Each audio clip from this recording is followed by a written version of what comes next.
What's going on, guys? Scar coming at you with another Magic the Gathering video. Today's video, we diving into a 5-color deck. I figured I'd do something a little bit special just because we hit 500 subscribers, so I appreciate it all on the channel. So I decided to do a 5-color standard deck, and I never made a Shrines deck, so I just figured it was about time since, maybe that it's kind of cool. Maybe, we just have some fun. For my playtest of this deck, it kind of went well or it went very poorly. I mean, the one problem with Shrine's deck, it's kind of slow, so if we have an opponent who's playing a deck that's much faster, it can definitely be kind of iffy for us. So overall, this is the Shrine's deck I went with. The mana is usually pretty good. Occasionally there's always that one chance that I never draw like that one color, but overall we're just gonna dive into some games. We're gonna see how this deck plays out. If you haven't seen the Shrines deck, overall it's a pretty straightforward deck. The goal is just play as many shrines as possible, get Sanctum of All out, and have your shrines triggered multiple times to hopefully have your opponent just lose due to getting done X amount of damage, or they get shrines locked out and they don't, they just give up because they see the writing on the walls before it even happens. So guys, if you like this video, hit that like button. If you want to post more videos, hit that subscribe button. But let's dive into the deck and kind of break it down. Alright, so overall the deck starts off with the 1 mana Sanctum of Tranquil Light. It's a legendary enchantment. You can tap 6, tap target creature. This ability costs 1 less for each shrine you control. So this is a good tap down ability. It's a good cheap shrine to get out early in the game. Typically though, you're not tapping down until later in the game just because mana is very scarce early on and you really won't have the 6 mana to tap immediately. But by like turn 3, turn 4, you could be able to tap down 1 creature if your opponent starts to build a board presence. Then we got the Sanctum of Stone Fangs. At the beginning of our pre-combat, each opponent loses X life. We gain X life or X number of shrines. So the more shrines we have out, the more life we're gaining. This is actually one of the cards that finishes off our opponent, because if we get this with Sanctum of All out on the battlefield and we have 4 other shrines out, we pretty much now do this ability twice. And if you have 4 other shrines plus this, you're doing 10 damage a turn, gaining 10 life. So this is one of those cards that can finish off an opponent late in the game. Predace Druid for some mana filtering, just because we can tap it for any mana of any color, and it has hexproof, so they can't target it immediately when it's on the battlefield unless they have a board wipe ability and or like Day of Judgment, Wrath of God, all that stuff. Sanctum of the Shattered Heights is another shrine in the deck. We can tap 1 mana, discard a land or a shrine card. It deals X amount of damage to target creature or planeswalker, where X is the number of shrines we control. So early on, yet again, it's 1 mana to maybe do 1 damage because it counts itself.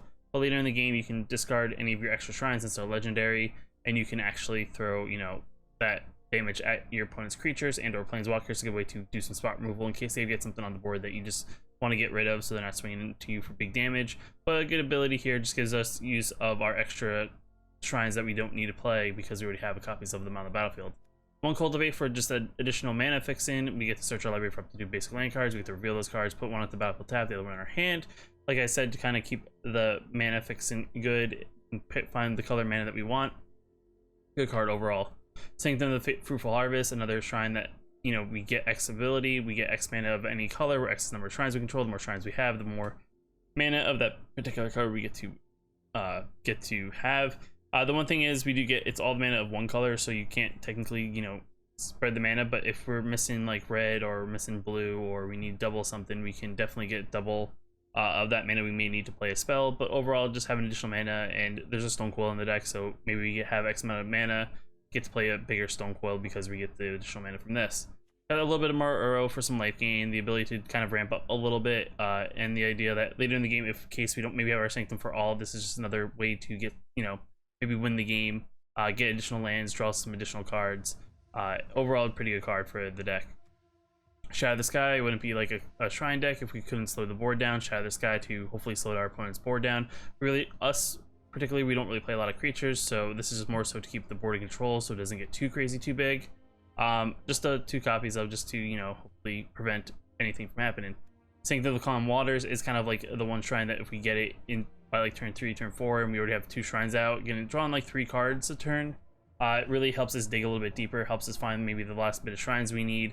And then the only downfall is you have to discard a single card, but if you're drawing like 3, 4 cards and having to discard a card, it's not that big of a deal, and also helps us refill our hand back up, especially in the later games if we're doing a lot of plays. Our hand's gonna get a little bit light. Maybe dig for that answer, dig for that last shrine that we need, dig for that last mana we need to actually finish out like the shrines to hopefully get all the effects.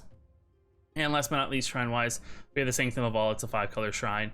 At the beginning of our upkeep, we can search our library and or graveyard for a shrine card, put it onto the battlefield. If we search our library this way, shuffle it. If an ability another shrine you control triggers while you control 6 or more shrines, that ability triggers an additional time. So like I was saying before, Sanctum of the Stone Fangs double triggers, which means that if we have 6 or more shrines, that's doing 6 damage per trigger, 12 damage, we're gaining 12 life. Same thing with the mana one, and also the Sanctum of Calm Waters. We get to draw double the cards, we get to get double the mana, and this shrine here helps us just pretty much finalize the pieces. So every turn we get a new shrine onto the battlefield. We can get it from the graveyard in case our opponent eliminates a shrine, and or we can just search our library in case we want it that way. But the idea that this also happens before the effects of the other shrines happen, so we get to then trigger the ability of that shrine we just searched for and add it to the battlefield, helping us to pretty much hopefully finish out the game and, you know, winning it. Like I said, Stone Cold Serpent is a 1-of in the deck. It's just protection from multicolors. It has enters the battlefield with X+++ counters on it. It's just kind of like a creature to have just in case if all else fails. Hopefully we can draw this and pretty much hopefully swing in for just some big damage if we have a lot of lands. So that's the only thing we have as a backup, and the lands are just a little bit all over the place. I mean, it is a 5-color deck, so there's not a good way to have it. So we play you know, 2 copies of every basic. We play some Tranquil Coast, Temple of Silence, Dismal Blackwater, Temple of Sea, Temple of Infinity, Blood Crypts, Temple of Miladies, Rugged Highlands, Temple of Abandon, Temple of Triumphs, Windshear Crags, Temple of Plenty, Temple of Mysteries, Thornwood Falls. Overall, we just play a little bit of this, a little bit of that. I mean, you could always, you know, instead of playing maybe Rugged Highlands and a Temple of Abandon, you could always go double of the Scrylands if you want. It's up to you. I mean, I just did it this way because a little bit of life gain, a little bit of Scries. Always get to mix and match. That's the other thing too. The deck is very not shockland heavy, so everything is coming to play tap lands other than the basics. So the deck does run a little bit slower. I mean, you could also play in shocklands, but if your opponent's playing something aggressive and you're spending life to play lands to come in and play untapped, you could be in a bad situation early on just because of the amount of life that you may have to pay to actually have it. The other thing is too is a lot of the deck is, you know, slower anyway, so us having to wait a turn for a land to untap is not the biggest of deals. I mean, unless you're on curve and, you know, you want to draw that untapped land, so you play like Sanctum of the Shattered Heights on turn 3. But overall, I mean, usually it's never an issue in that sense, especially even like some of these lands we could just throw away later in the game. It's just, you know, a good way to have just additional lands of different types just to come onto the battlefield. But enough said, guys. Let's dive into some games to kind of see how this works out. Like I said, it could go good, it could go bad, but, you know, it's stuff fun in it, and I appreciate it again for the 500 subscribers. All right, our hand is pretty okay. We have mana except for black mana, but we can always dig for it. We have a couple scry lands, so I think I'm going to keep this hand. It is a little bit slow because we don't really have anything a little bit later, but our opponent's on the play, so we'll see what it is. Hopefully not playing something too aggressive.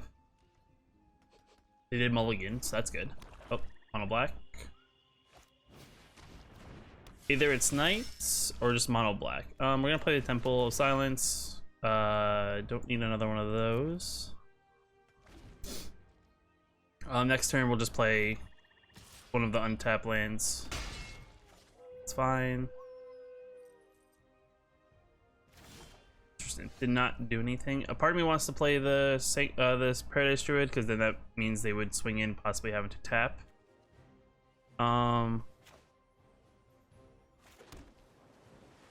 Yeah. Oh, you know, I don't have green. Alright, I guess the shrine it is. They're looking at our island because it's, I guess, the fancy one. But it is what it is. Maybe they'll play a little bit on the board and alright. Maybe we'll have a way to take advantage of them getting a little aggressive. Alright, so they got a way to draw a card. I feel like I should play Beast and a Druid.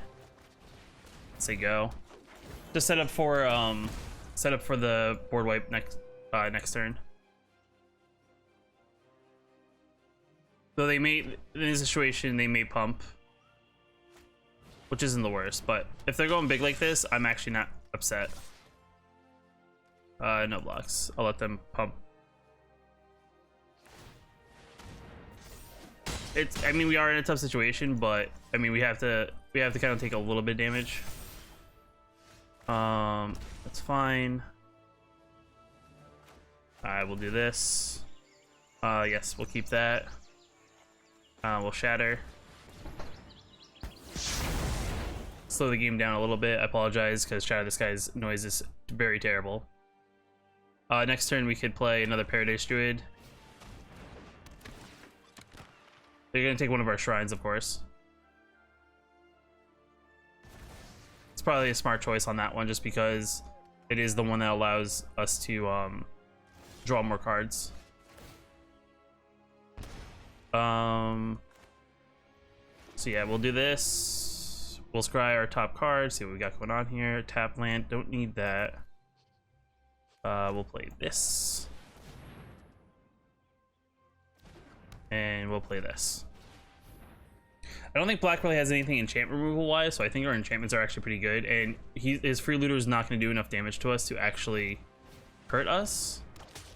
So right now we're outpacing the damage he can do.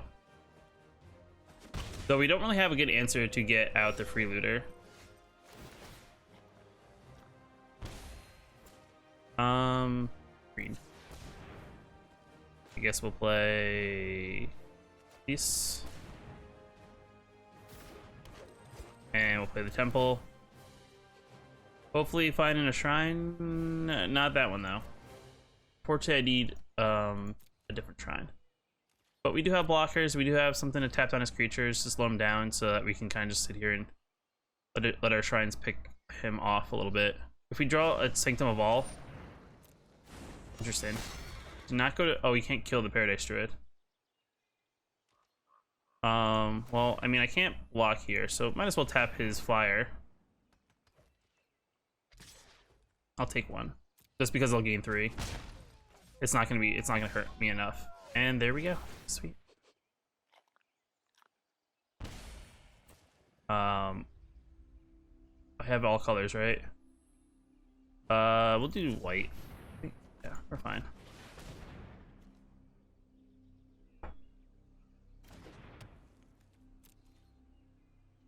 No tax, and end turn. So right now he's on a clock, just because we can. That's fine.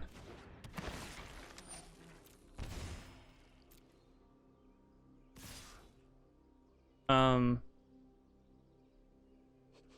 probably should have tapped down, but it's fine. No blocks. I'll take the 4 damage.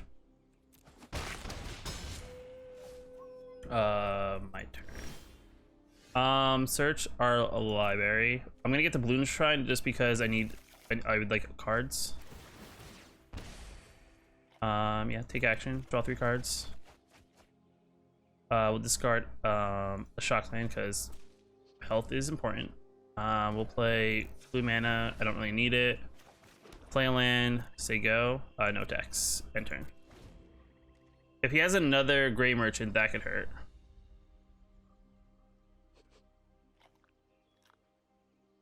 Last turn just kind of let the phase skip. I forgot to tap down before he attacked, which is on me because I wasn't paying attention. Yeah, that's fine. Next turn I think we almost win, unless he can gain a lot of life, because we'll have 6 shrines, which makes everything trigger. That's fine. Our opponent's just trying to gain all the life they can. Our opponent will be close to dead. We'll tap. Tap. Tap. I don't know why I tapped my Paradise Druid, but okay. GG's auto tapper. And our opponent had enough. Our hand's okay. We have no blue mana, but we can play Paradise Druid, so I think this is keepable. Temple Milady, I think, turn 1, just so we can play Paradise Druid turn 2. They wouldn't have fetched a mountain, so I'm kind of curious at what color we're playing. Yeah, and on tap red mana source would be okay, because I think we're good color-wise. Alright, so we're playing doggos. All the doggos.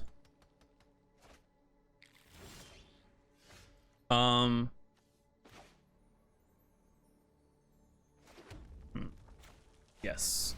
I think we should play this just so we can get up. We can ramp up a little bit quicker. This helps us filter out to... It's fine. I'll take 2, it's fine. No blocks. It's only 2. So we need some shrines out here. Do they play stuff to fight?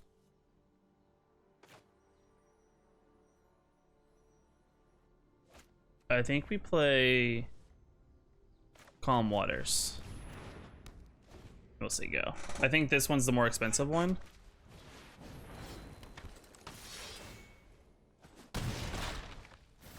We're at 13, so this is gonna get a little rough. We'll take action, draw an extra card, discarding. Discarding our extra Fang, playing a mountain. I think we do this. Other than 3. Oh, sweet. No tax. End turn. I can actually get rid of Haktos in this sense, because this is a 3-mana thing. All right.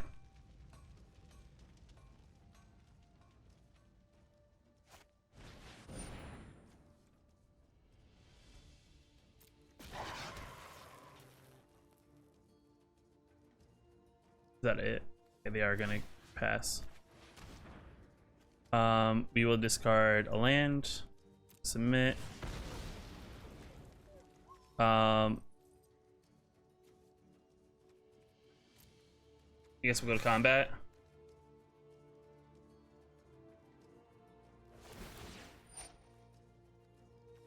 Resolve. I have to go to blocks and also, that's fine.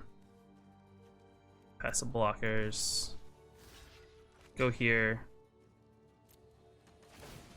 Block and do this. Discarding. I guess discarding this. I know it's probably not the play. I probably should have done slightly different, but at least that's fine. We'll be able to deal damage to him. They're just gonna fill their hand up a little bit. We can cultivate next turn. Take action, draw 2 cards. Just discard. Guess we'll discard Forest, Temple of Mastery. Yes, that's good. Sanctum. Next, and turn. So our opponent has a full hand, but we can at least get rid of their Hound Master. Glorious Anthem. Well, I have 3 things, but before they do that, I guess we knock that off. Hitting it with the Shrine.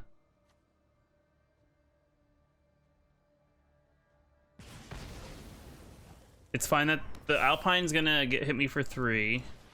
That's fine. I'm gonna draw 3 cards this turn. Draw a Shrine, get mana, gain some life, take action. Alright, so we refilled our hand back up. Just get rid of the Blood Crypt just because it's a little slow. Scry here. Don't need a land. Sanctum. Next, in turn. I have a Shrine to throw away to knock off one of the dogs. Perfectly fine. They're trying to load the board up with creatures.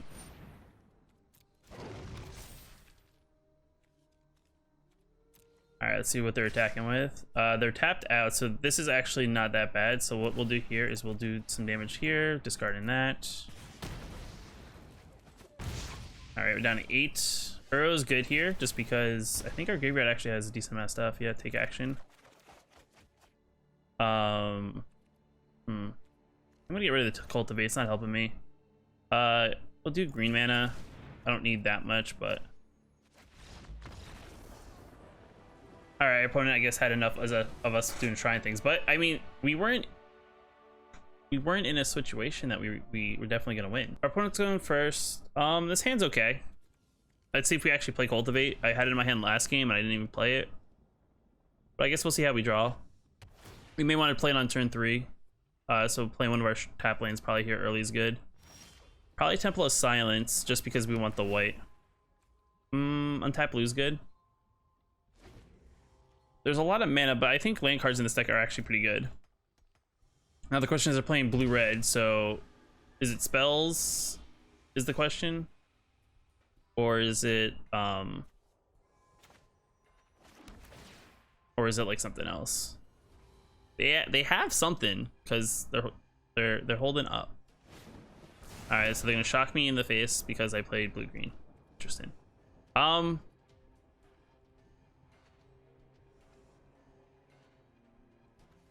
So I think, and Shrine.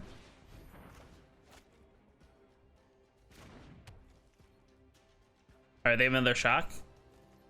An opt. Nope. Not gonna do whatever it is that they have in their hand that only costs 1 mana.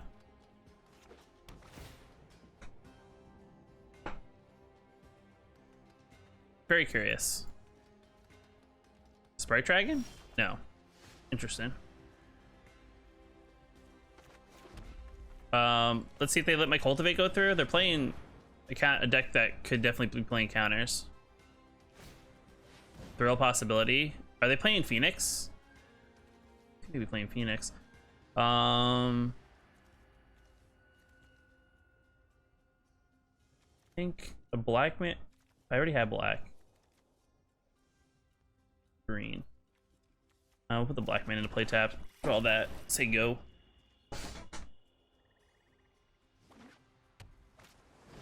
Alright, Crackling Drake. Interesting. Draw a card. So tap down, that's good, right? This may hurt next turn though, just because they can do a lot of damage. We can tap it down now, pretty much going forward. So after this one attack to our face. Alright, now there's the second one. Okay. So I think they're playing a version that they're playing the version that plays this plus the other guy. Yes. Discard a card. I guess we'll get rid of one of these lands. Play this shrine. We'll gain a life. We'll say go. I can kill off one of these Crackling Drakes. This costs 3 now. I only have 2 mana open. All right, let's see what they do here. We'll fling some damage at this. See what they do about it. They could all right, they don't have an Infuriate. Brash Taunter. Interesting. So that's indestructible. So that's interesting in that sense. That doesn't help us. I don't need another. Don't really need another. Okay, that one's good. That's a good shrine. We'll play this into play tap. Set up our next turn. Yes, we'll keep Sanctum of them all up top. We'll play this. I have enough to kill the Crackling Drake, so that's good. I don't know if they play Brazen Borrower. I don't think so. But it looks like they're playing just a lot of big things that they can do a lot of damage with.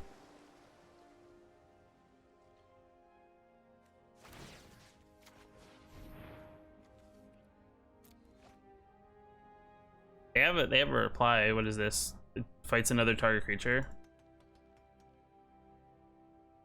Are they gonna try to pump up their creature to do damage? Okay.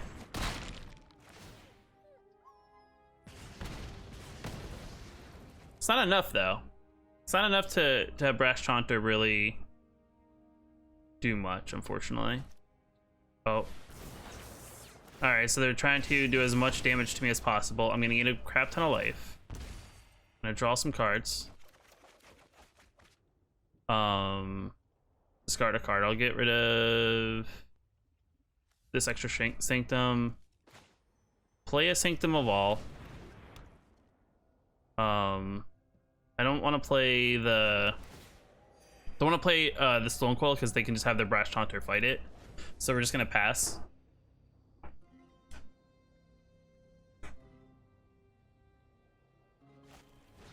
The real possibility. Okay, so they're gonna try to Beacon Bolt themselves. I think they're gonna try to Beacon Bolt the Taunter. All right, that's fine. Like,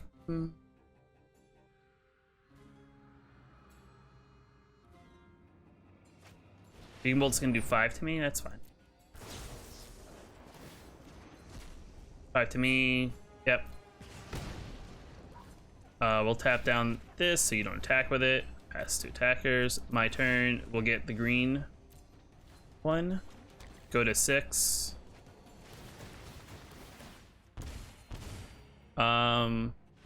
Yeah, good game. All right, so in closing, I mean, overall, this deck played very well. I mean, we didn't play anything that was super duper meta. A lot of our opponents just kind of, you know, scooped up once we kind of had out the pieces, and they were just kind of, I guess, you know, they just knew, they saw inevitability what was just going to happen. But overall, I mean, the deck went very well. Our mana didn't really have any issues of getting certain colors. It is a fun deck. I know it's not definitely top tier, like, you know, meta breaking Magic, but it's just overall fun. And I just want to also throw it out there, guys. I do apologize for a little bit of lack of energy. I'm just feeling a little bit tired today, so I do apologize in that sense. Thank you again for 500 subscribers. But if you like this video, guys, hit that like button. If you want to know post more videos, hit that subscribe button. I will catch you in the next video.